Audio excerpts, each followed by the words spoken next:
राष्ट्रव्यापी लोकतंत्र बचाओ आंदोलन ये हम लोग यहाँ पर कर रहे हैं। लोकतंत्र की हत्या, इस देश में लोकतंत्र की हत्या हो रही है, डेमोक्रेसी की हत्या हो रही है। डेमोक्रेसी की हत्या 1952 से जो इलेक्शन इंडिया में शुरू है, 1952 से ही इसकी हत्या शुरू है। बाबा साहब डॉक्टर अंबेडकर ने जब 1952 को बाबा साहब अंबेडकर ने जो कंसेप्ट रखा था पार्लियामेंट्री फॉर्म ऑफ डेमोक्रेसी, उसमें एक रूलिंग और एक अपोजिशन होगा। ये जो कंसेप्ट है बाबा साहब का, ब्राह्मणों ने इसको क्या किया, रूलिंग में भी हम रहेंगे और अपोजिशन में भी हम रहेंगे। इसके आधार पर उन्होंने क्या किया, 1952 से लेके 89 तक कांग्रेस स्टेबल गवर्नमेंट था और 89 के बाद इंस्टेबिलिटी आया इंडिया में। इंस्टेबिलिटी किसने लाया? इंस्टेबिलिटी जो लाया इंडिया में, ये हमारे ऑर्गेनाइजेशन का एफर्ट है, हमारे ऑर्गेनाइजेशन का काम है, हमारा ऑर्गेनाइजेशन का वर्क है। जो ऑर्गेनाइजेशन दिन रात इंटेलेक्चुअल लोगों को तैयार किया, बुद्धिजीवी लोगों को तैयार किया, उसके बदौलत समाज में जो माहौल तैयार हुआ, वो माहौल से क्या हुआ, 1885 वाला जो कांग्रेस है, 1885 से 1985 कांग्रेस को 100 ईयर्स होते हैं। 100 ईयर्स जिस कांग्रेस को होते हैं, उसका वो कांग्रेस का यूपीए हुआ, बीजेपी का एनडीए हुआ। तो ये यूपीए एनडीए, ये ब्राह्मणों को लगा कि ये ऐसा क्यों हो रहा है, हमारे 17-18 ग्रुप हो गए, 17-18 टुकड़े हो गए। ये टुकड़े किसने किए?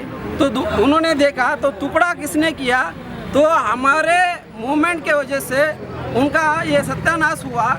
तो उन्होंने क्या किया, उसके पहले वो लोग क्या कर रहे थे, 52 से लेके मनी माफिया मीडिया इसका सहारा ले रहे थे।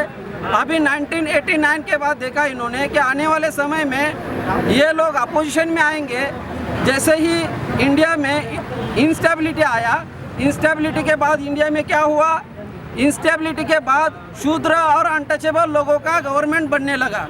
जब शूद्र और अनटचेबल लोगों का गवर्नमेंट बनने लगा, तो इन्होंने देखा कि हमारा आने वाले समय में ये लोग अपोजिशन में रहेंगे।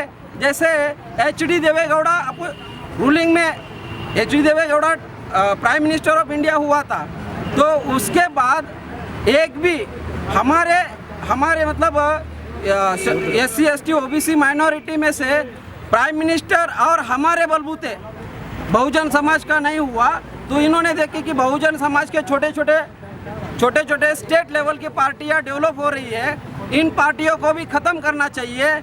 तो इन्होंने एक प्लान बनाया और इस प्लान के तहत इन्होंने छोटी पार्टियों को ख़त्म करना शुरू कर दिया। 2004 कांग्रेस ने ईवीएम मशीन का यूज़ किया, 2009 में कांग्रेस ने ईवीएम मशीन का यूज़ किया और 2009 के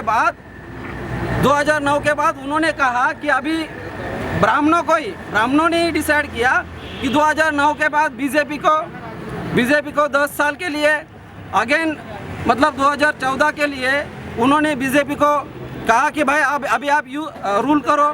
तो एक तो कांग्रेस या तो बीजेपी, तो ये ईवीएम में घपला करके, ईवीएम मशीन में फ्रॉड करके ये लोग यहाँ रूलिंग में कंट्रोल करना चाहते हैं, देश को कंट्रोल करना चाहते हैं, देश को चलाना चाहते हैं।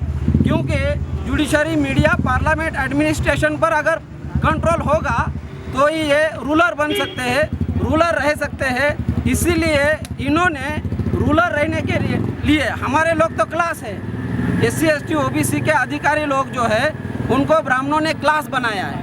उनको जैसे क्लास है, क्लास 1, क्लास 2, क्लास 3, क्लास 4, तो हमारे लोगों को केवल क्लास तक सीमित रखा है। IAS, IPS, IS अधिकारी जो है, अधिकारी लोगों को केवल पोजीशन दिया जाता है, पावर नहीं दिया जाता।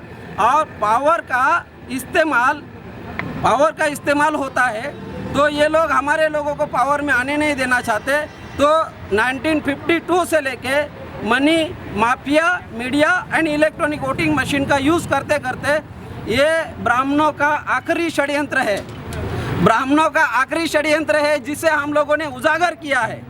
हम लोगों ने भारत मुक्ति मोर्चा के लोगों ने इसको उजागर किया है। और इसके आगे अभी उनके पास कोई भी षड्यंत्र नहीं होगा। अभी केवल हमारा ही जीत होगा, हमारी लोगों की ही जीत होगी और हम लोग ही जीतेंगे। और ये ईवीएम को हम लोग ख़त्म करेंगे। बैलेट बॉक्स जब तक नहीं आता तब तक हमको लड़ना है। और हमारा रूल, हमारे लोगों को रूलर बनने का जो कंसेप्ट है, बाबा साहब ने कहा था जाओ और अपने घर के दीवार पर लिख दो कि आपको इस देश का शासक बनना है। जब तक हम इस देश के शासक नहीं बनते तब तक ये आंदोलन जारी रहेगा। Thank you very much.